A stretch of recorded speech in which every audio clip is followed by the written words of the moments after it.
Bismillahirrahmanirrahim. Assalamualaikum warahmatullahi wabarakatuh.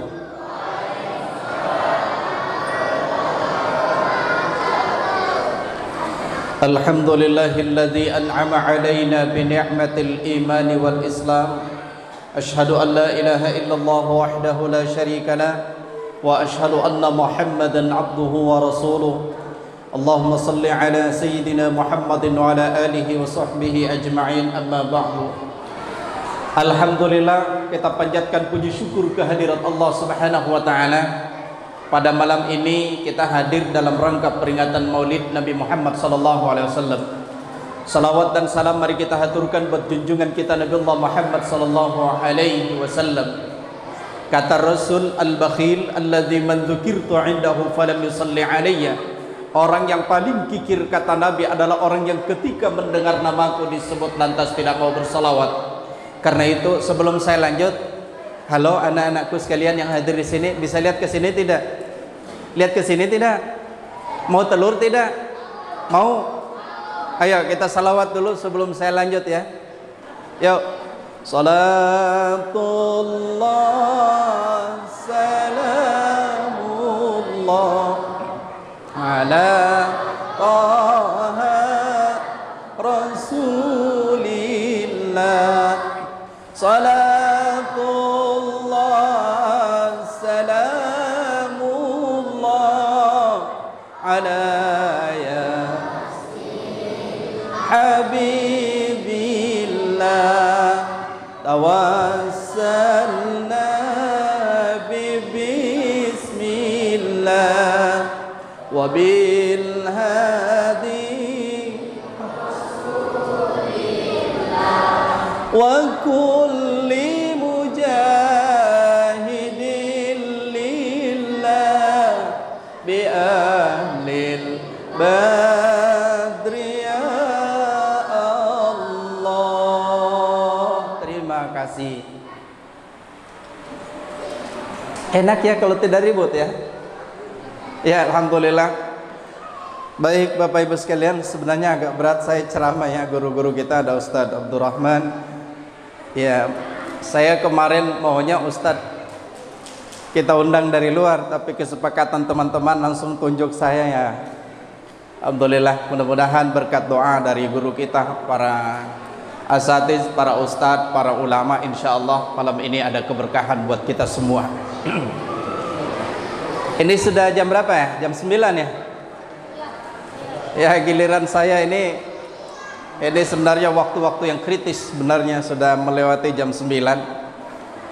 Secara psikologis ada 3 yang susah dinasihati sebenarnya. Pertama, orang lapar. Sudah makan malam semua belum? Sudah ya. Secara psikologis orang yang paling susah dinasihati itu orang lapar. Biar ustadz setengah mati ceramah, kalau jamaahnya lapar, pokoknya kenapa lama sekali ustadznya ceramah.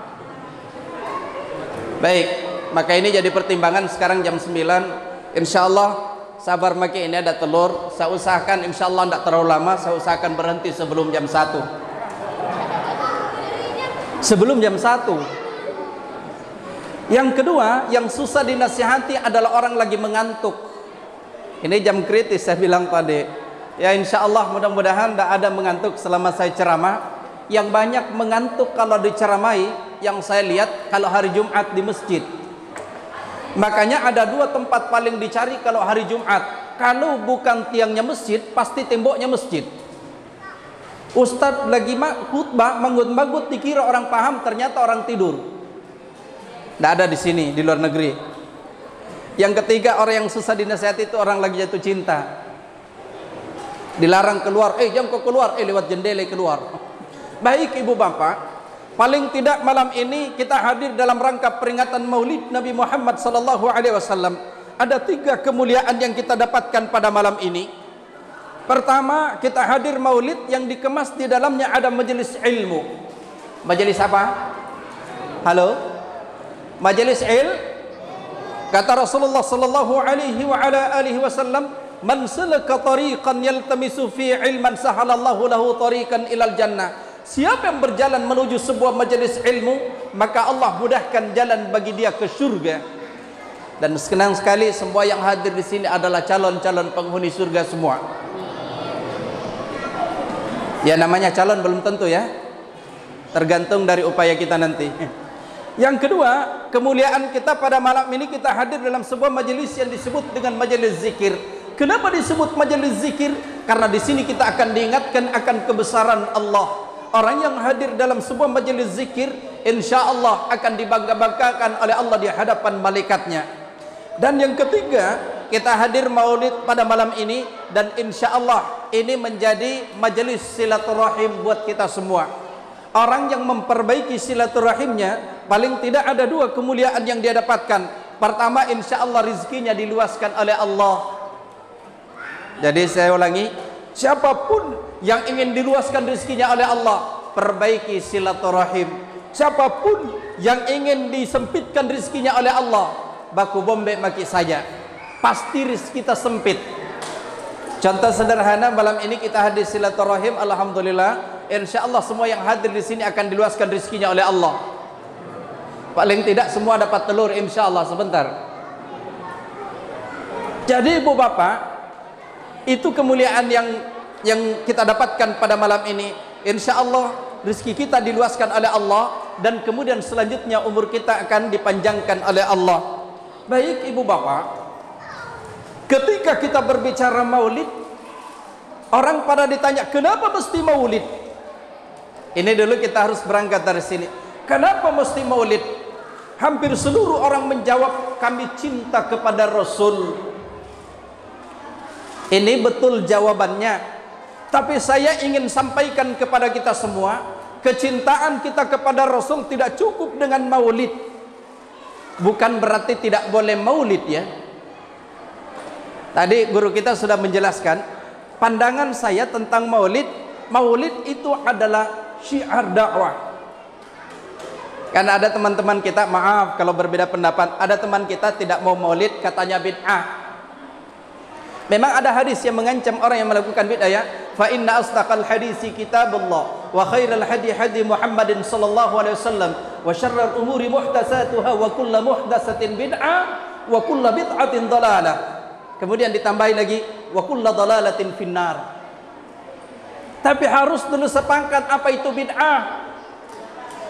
Menurut yang saya pahami, boleh kita beda pendapat, bid'ah adalah mengadakan sesuatu baik menambah maupun mengurangi dalam persoalan ibadah mahdhah atau ritual.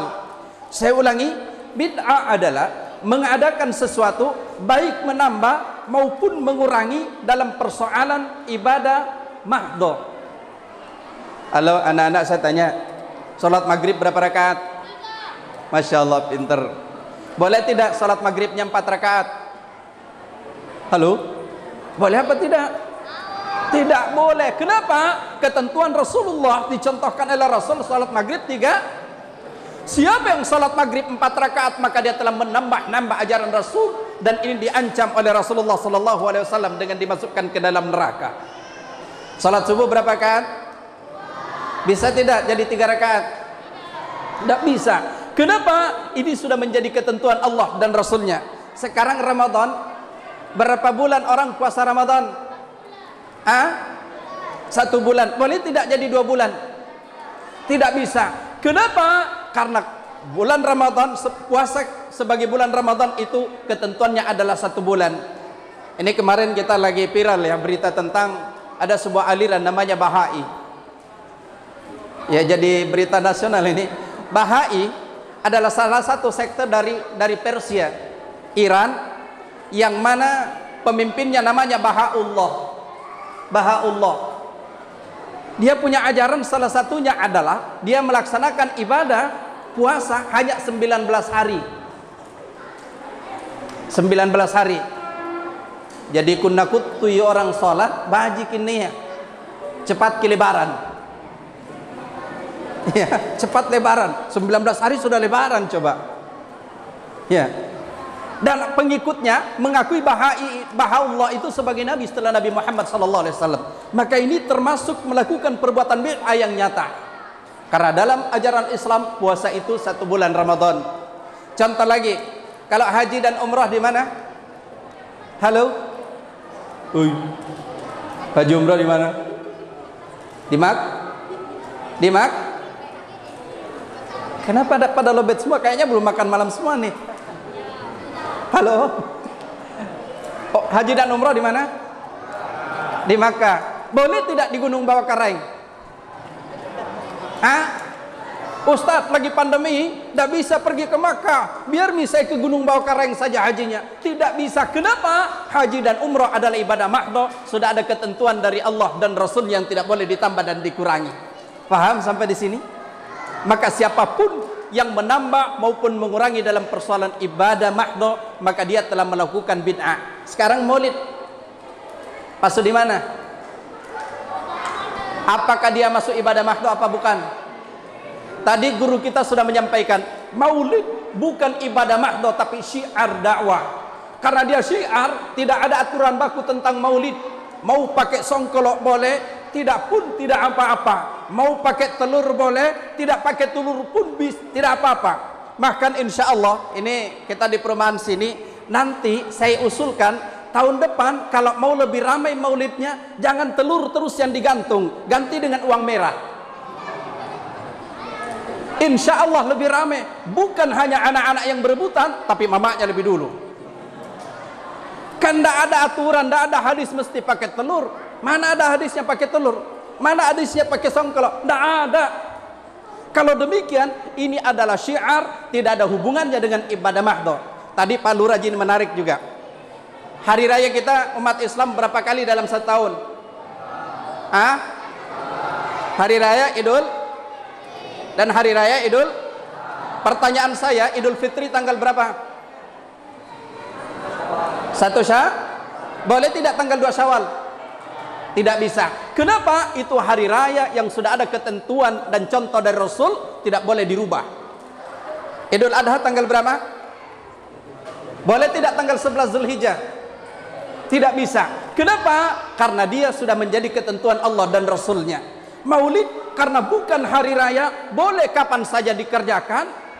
Boleh tanggal 12 Rabiul Awal, boleh tanggal 13 Rabiul Awal, boleh kapan saja dikerjakan. Karena dia bukan ibadah mahdhah. Jelas sampai di sini? Supaya kita tidak bertengkar ya. Yang sekarang kalau ada yang tidak mau maulid, sudahlah, tidak usah maulid. Yang mau maulid silahkan, tapi jangan, saya ingin sampaikan, jangan saling menyalahkan. Kemudian mengkapling-kapling surga, seakan-akan surga hanya miliknya, yang lain pada ngontrak. Nah, ini ibu bapak sekalian dan dimuliakan Allah. Tapi saya ingin sampaikan, kecintaan kita kepada Nabi tidak cukup dengan maulid. Kenapa? Banyak orang maulid iya, tapi tidak sholat. Ada tidak orang maulid tapi tidak sholat? Ada apa banyak? Ini masalah. Ada orang maulid iya, tapi tidak menghidupkan sunnahnya. Itulah sebabnya kalau kita berbicara masalah cinta, sebenarnya ada ahli cinta. Biasa kalau saya dengarkan ceramahnya ini ada ahli cinta di sini. Kak Ammar, itu cintanya itu dia seperti cintanya Rabiatul Adawiyah. Tidak ada yang lain. Itu masya Allah. Ada Kak Ammar di sini? Ada? Oh, mana masya Allah. Cintanya beliau masya Allah seperti cintanya Rabiatul Adawiyah. Semua yang ada di dunia ini tidak ada kecuali cintanya kepada Allah. Luar biasa. Ya, saya ulangi, ketika kita berbicara masalah cinta, cinta itu membutuhkan pembuktian dan pengorbanan. Makanya dalam sebuah hadis yang diriwayatkan oleh Imam Al-Baihaqi, kalau tidak salah, mohon diluruskan kalau salah, Rasulullah sallallahu alaihi wasallam bersabda, "Man ahya sunnati faqad ahabbani, wa man ahabbani kana ma'i fil jannah." Siapa yang menghidupkan sunnahku, maka dia telah mencintai saya, dan siapa yang mencintai saya, dia akan bersama dengan saya di surga. Kalau demikian, cinta membutuhkan pembuktian dan pengorbanan. Izin, terutama nih ibu-ibu. Halo, ibu. Bu.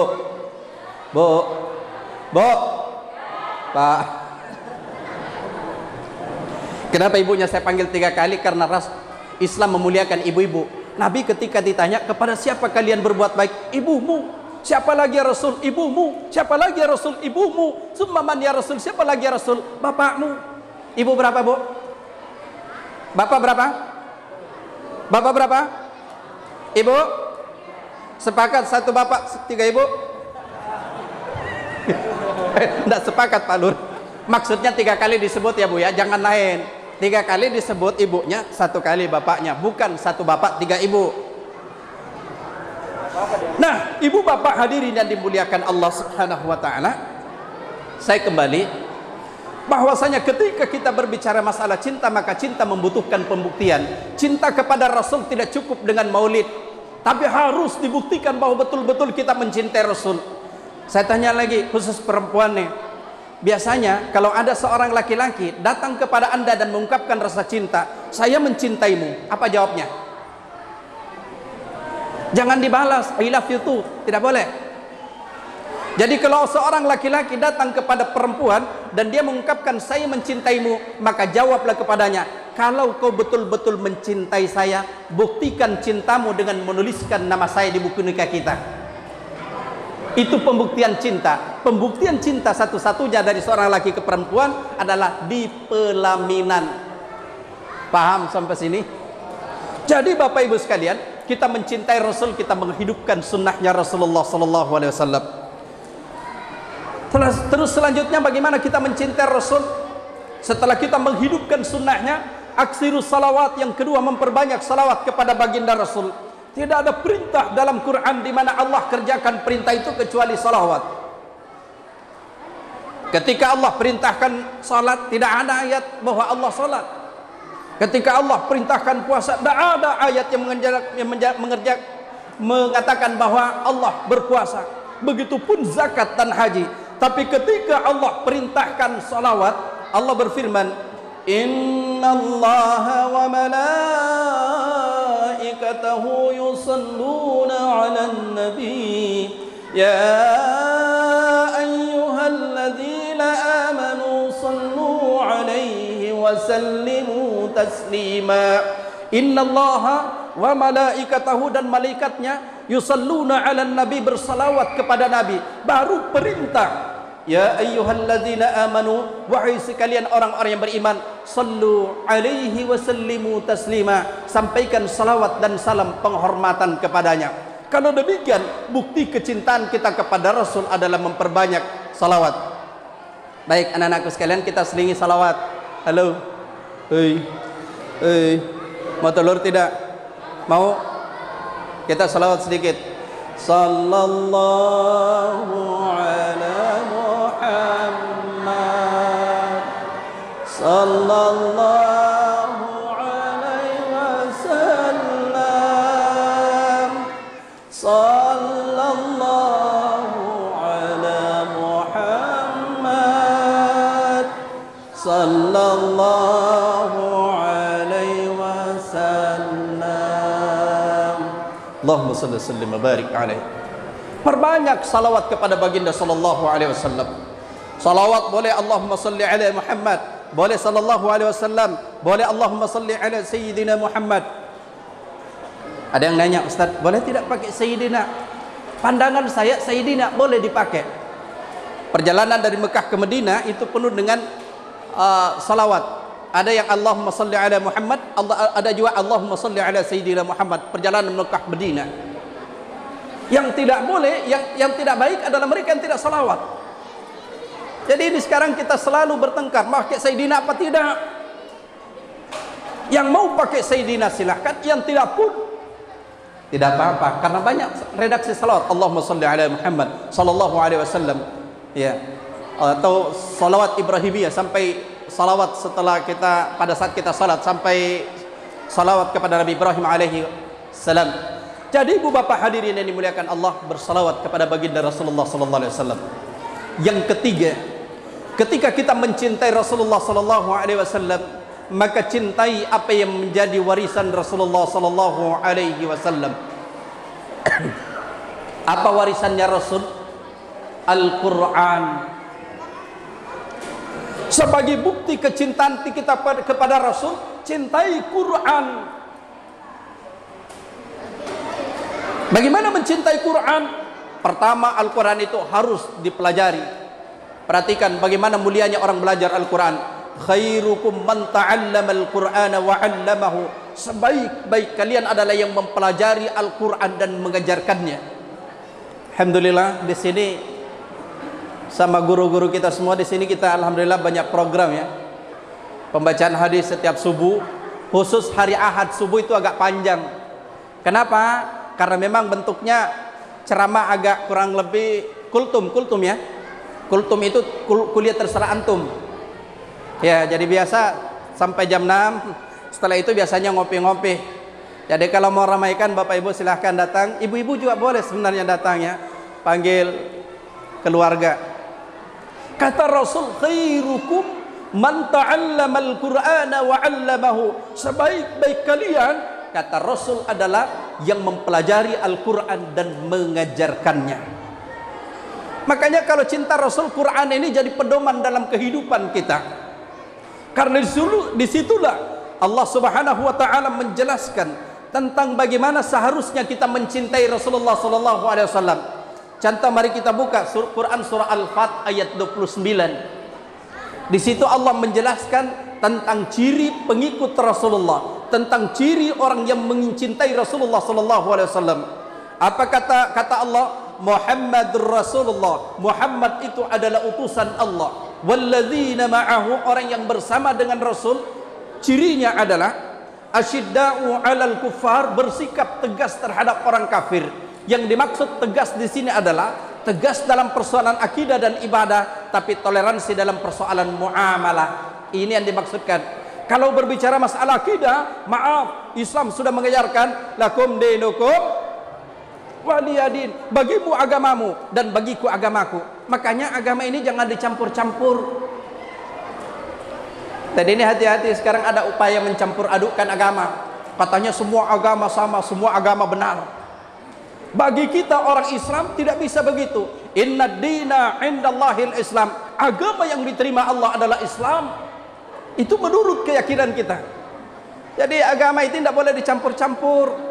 Islam mengajarkan lakum dinukum waliyadin. Bagi kalian agama kalian dan bagi kami adalah agama kami. Hati-hati karena sekarang sudah ada mau campur baur.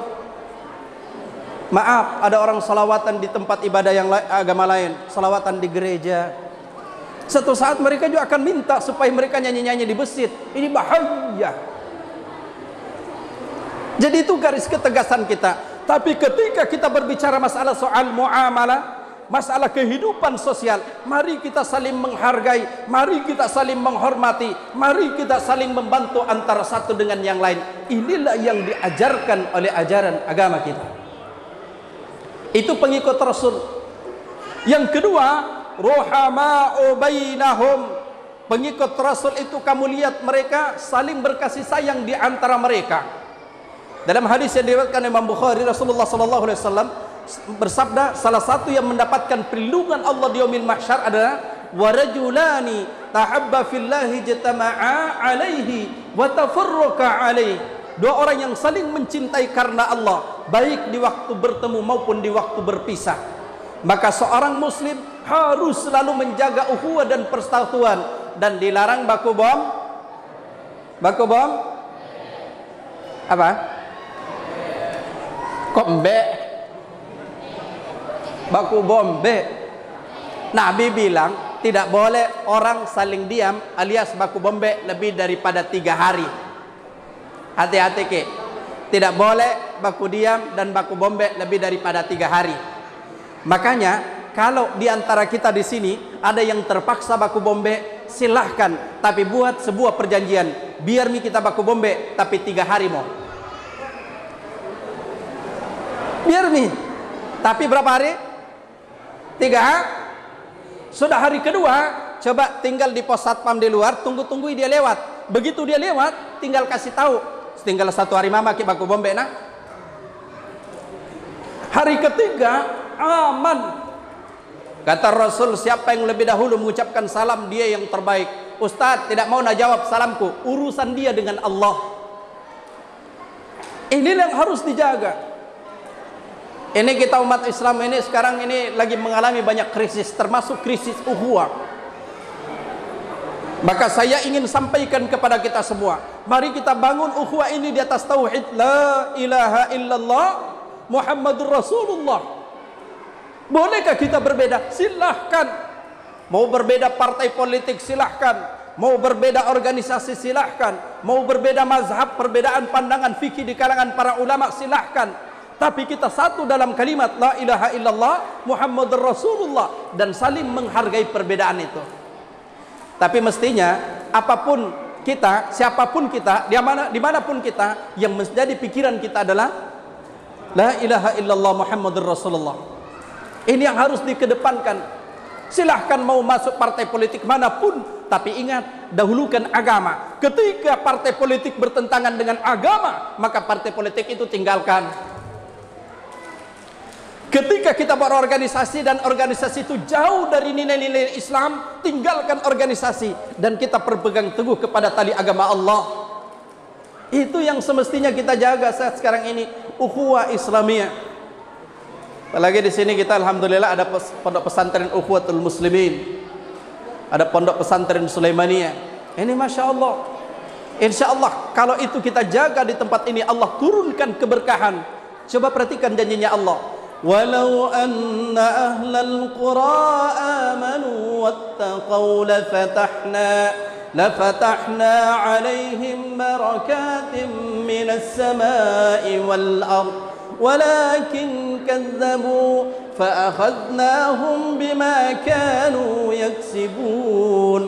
Kalau penduduk sebuah negeri, penduduk sebuah kampung, perumahan Hertasni Madani dan Dumais, amanu wattaqau, beriman dan bertakwa kepada Allah, la fatahna alaihim barakatim minas samai wal ard. Allah turunkan berkah dari langit dan dikeluarkan dari perut bumi. Walakin kazzabu, tapi kalau kalian mendustakannya, fa akhadnahum bima kanu yaksibun, kami siksa atas apa yang mereka kerjakan.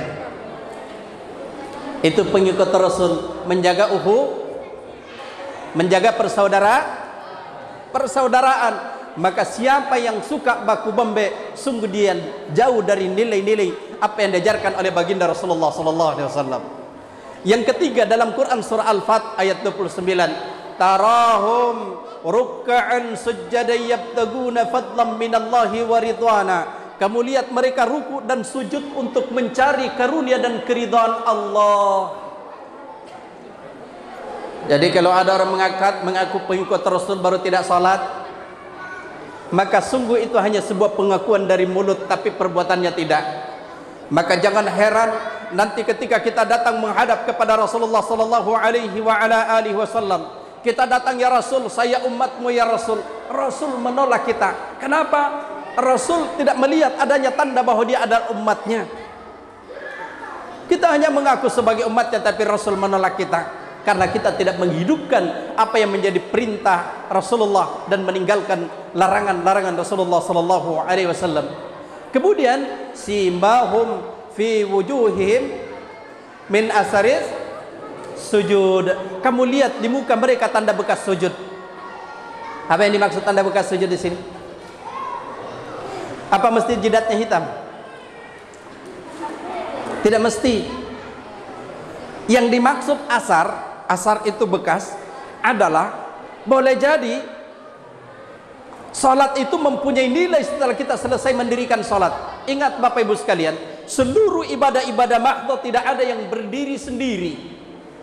Harus punya nilai kehidupan sosial. Salat misalnya, keberhasilan kita dalam salat tidak bisa diukur pada saat kita salat saja. Makanya fungsi salat adalah tanha 'anil fahsya'i wal munkar, mencegah dari perbuatan keji dan perbuatan mungkar. Jadi kalau ada orang salat tapi ternyata kesehariannya ketika jadi pejabat merampok uang negara, maka sungguh salatnya tidak bernilai ketika dia berada di luar. Ketika ada orang salat, tapi ketika jadi pedagang mengurangi timbangan, mengatakan ini barang baik padahal barang buruk, maka sungguh dia telah jauh dari nilai-nilai ajaran Rasulullah sallallahu alaihi wasallam. Dia jauh dari nilai-nilai salat yang dia kerjakan. Kalau ada orang salat, tapi dalam kehidupan kesehariannya dia tidak menjalankan perintah dan meninggalkan larangan, suka menzalimi orang lain, suka mengambil yang bukan miliknya, maka sungguh salat itu tidak berfungsi dalam kehidupan sosialnya. Padahal fungsi salat adalah tanha 'anil fahsya'i wal munkar. Yang terakhir, Rasulullah sallallahu alaihi wasallam bersabda, "Innama bu'istu liutammima makarimal akhlaq." Sesungguhnya aku diutus, kata Rasulullah, untuk menyempurnakan akhlak yang mulia. Akhlak itu bagaimana? Pertama, akhlak kepada Allah. Akhlak kepada Allah di sini yang dimaksudkan adalah kita memiliki tauhid yang benar, akidah yang lurus, terhindar dari segala macam kesyirikan. Akhlak kepada Allah. Yang kedua, akhlak terhadap sesama manusia. Sesama manusia termasuk di dalamnya adalah orang tua kita. Allah Subhanahu wa taala berfirman, "Ridallahi fi ridal walidain." Ridhonya Allah terletak pada ridho kedua orang tua kita. Makanya anak-anakku sekalian yang mau berhasil sukses dalam hidupnya, pertama adalah punya tauhid yang benar, yang kedua senantiasa berbuat baik kepada kedua orang tuanya. Perhatikan orang tua kita. Allah gambarkan ummuhu wahnan ala wahnin wa fisaluhu fi amaini. Ibumu yang telah mengandungmu dalam keadaan lemah dan semakin lemah. Wa fisaluhu fi amaini, dan menyapihmu dalam 2 tahun. Anishkurli wali walidai, bersyukurlah kepadaku, kata Allah, dan kepada kedua orang tuamu. Ini luar biasa. Jadi akhlak itu harus dijaga, akhlak kepada kedua orang tua. Bagaimana berakhlak kepada kedua orang tua? Berakhlak kepada kedua orang tua adalah ketika kita mentaati Allah dalam menjalankan perintah dan meninggalkan larangan-larangan Allah, karena itulah harapan setiap orang tua. Kemudian yang terakhir, cinta Rasul, hidupkan budaya berjamaah. Masjid sekarang banyak, tapi jamaahnya yang kurang. Masjid sekarang ramai, tapi yang bikin ramai adalah suara speaker. Saya pernah imam salat isya di sebuah masjid. Allahu Akbar. Ternyata di dekat tempat saya jadi imam ada masjid juga bersamaan salat isya, takbirnya bersamaan dengan saya. Tapi dia punya speaker jauh lebih besar daripada suara saya. Dia pakai speaker luar sampai masuk ke tempat saya jadi imam. Jadi hampir tidak kedengaran suara saya. Saya baca Alhamdulillahi Rabbil Alamin. Masjid sebelah juga baca Alhamdulillahi Rabbil Alamin, tapi suara saya nyaris tidak kedengaran. Sampai kemudian masjid sebelah rupanya lebih dulu selesai Fatihahnya daripada saya. Dia baca Ghairil maghdubi alaihim waladdallin. Kenapa jamaah saya juga ikut amin, padahal saya belum waladdallin? Saya bingung, saya yang salah apa jamaahnya? Selesai sholat saya tanya teman saya yang paling keras suaranya. Kebetulan yang di belakang saya itu teman saya sering bareng sama pergi umroh. Saya tanya, Pak Haji, kenapa besar sekali amin tak? Padahal saya belum waladdallin. Apa Nabi bilang? Kukira kitab ya Ustaz. Rupanya masjid sebelah didengar. Ini pernah saya alami Ustaz. Ini kenyataan nih waktu sholat isya itu. Waktu baru-baru ini saya prihatin. Saya diundang ceramah di daerah. Ceramah waktu itu ceramah siang jam 11, nasihat pernikahan.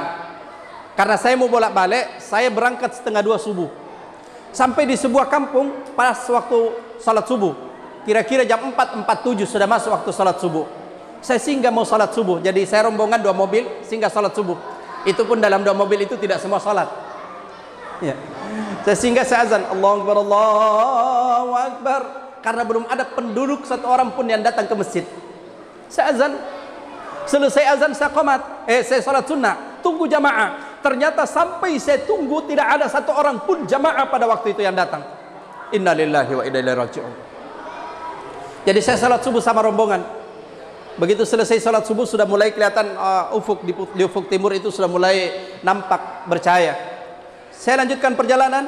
Singkat cerita, selesai saya ceramah pulang setengah 5. Allah takdirkan saya sampai lagi di tempat itu untuk salat pas waktu maghrib.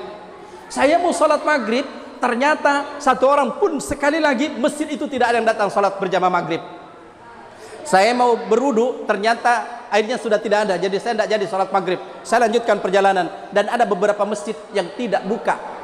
Kenapa saya bilang tidak buka? Karena lampunya tidak menyala, padahal baru antara maghrib dengan isya. Ini masalah. Saya bilang Di kampung ini kalau tidak ada yang mengumandangkan azan, maka seluruh penduduk kampung ini berdosa semua. Tapi saya bukan sampai di situ. Saya merenung, termasuk para alim ulama, para kiai, para ustadz yang tidak mau datang berdakwah di sana juga berdosa. Makanya dalam beberapa pertemuan dengan teman-teman saya, termasuk dari kerukunan, saya sampaikan saya siap datang ke sana. Tapi kita pakai sistem misionaris. Caranya bagaimana? Ya, ada 3 memang yang harus kolaborasi dalam pengemban dakwah. Pertama adalah ulama, yang kedua umara, yang ketiga agniya. Ulama, umara, dan orang-orang kaya. Jadi saya beberapa kali ke daerah, saya biasa kontak teman saya. Siapa yang bisa kasih saya jilbab yang sudah tidak terpakai? Siapa yang bisa kasih saya buku Iqra dan Al-Quran? Saya bawa. Jadi sekarang sudah saatnya begitu. Kita datang ke daerah, coba apa yang kita bisa berikan sama mereka. Itu kemarin yang kita waktu di Masjid Kurir Langit, itu menarik itu. Jadi fungsi masjid itu masjid modern Kurir Langit bukan karena modern dia beberapa kemajuan untuk ke depan, tapi modern yang dimaksudkan di sini adalah fungsi masjid dikembalikan sebagaimana pada zaman Rasul, sebagai fungsi ibadah mahdoh, sebagai fungsi sosial, dan bahkan pada zaman Rasul sebagai fungsi pertahanan dan keamanan, fungsi musyawarah. Di situ semua. Saya bisa bayangkan Bapak Ibu, saya sekali-sekali Pak Lurah kalau bisa ini, sekali-sekali anggota dewan itu rapatnya di masjid. Saya yakin kalau anggota DPR rapatnya di masjid tidak ada baku lempar kursi. Pertama tidak ada kursinya, yang kedua kita diatur oleh adab. Jangankan mau lempar kursi, baru keras suaranya saja tidak boleh. Ya, makanya itu Kurir Langit bagus ya. Kadang-kadang ada orang kuliah di masjid, bisa nanti ditingkatkan. Kalau ada rapat anggota dewan, mestinya di masjid lebih bagus, biar mereka tidak berkelahi di kantornya. Coba bayangkan kalau anggota dewan ada yang pakai badik, wah ya Allah, ada yang lempar kursi, ada yang macam-macam. Kalau di masjid insya Allah nggak ada begitu. Jadi kita kembalikan fungsi masjid. Karena itu mari kita namaikan masjid ini, ya, kita ramaikan masjid ini dengan berjamaah. Masya Allah, di sini enaknya, di masjid tidak ada bombe, tidak ada benci ketika kita di masjid. Coba perhatikan, ketika selesai sholat, Assalamualaikum warahmatullah, siapapun yang ada di sebelah kanan kita, kita doakan keselamatan atas kalian. Sebelah kiri kita doakan. Tidak ada Assalamualaikum warahmatullah kecuali Ustadz Rahman. Tidak ada Assalamualaikum warahmatullah kecuali Bapak Insinyur Tambaru. Tidak ada. Coba indahnya. Apalagi kalau sudah ceramah subuh-subuh, ngopi-ngopi bareng-bareng, kita ngobrol, Masya Allah, ini luar biasa ya. Mudah-mudahan Masjid Masjid Al-Hikmah insya Allah ke depan insya Allah lebih baik. Saya tanya ibu-ibu, panas tidak? Halo, panas tidak Bu? Panas tidak? Mau adem tidak? Mau? Insya Allah mudah-mudahan tidak lama lagi ada AC-nya. Ini sengaja singgung ini biar Pak Ketua Pembangunan, Pak Ketua ini dengar-dengar nih. Iya.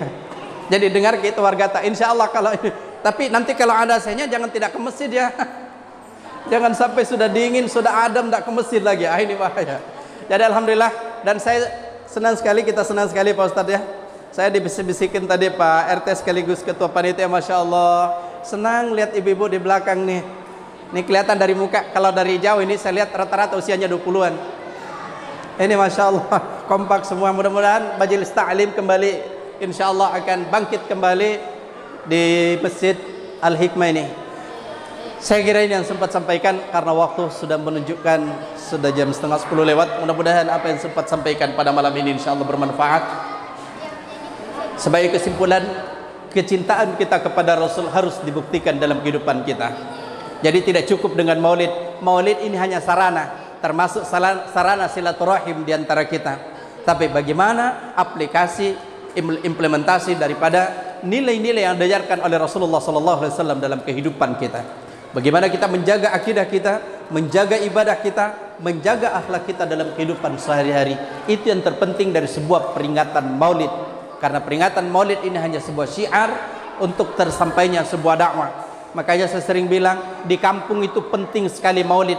Karena mereka kasihan itu cuma satu kali, satu pekan dia dengarkan ceramah, itu hanya hari Jumat. itu di kampung saya khutbahnya yang dari sekian 10 tahun yang lalu itu masih terus dibaca Pak Ustaz. Yang baca itu tonji terus.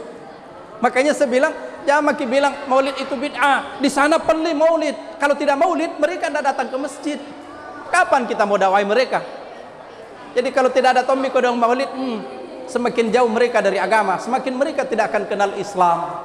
Dan mereka, ya Allah, dan ini adalah tanggung jawab kita semua. Baik Bapak Ibu sekalian, saya kira ini yang sempat sampaikan, mudah-mudahan bermanfaat bagi kita semua. Astaghfirullahal azim wa atubu ilaih. Astaghfirullah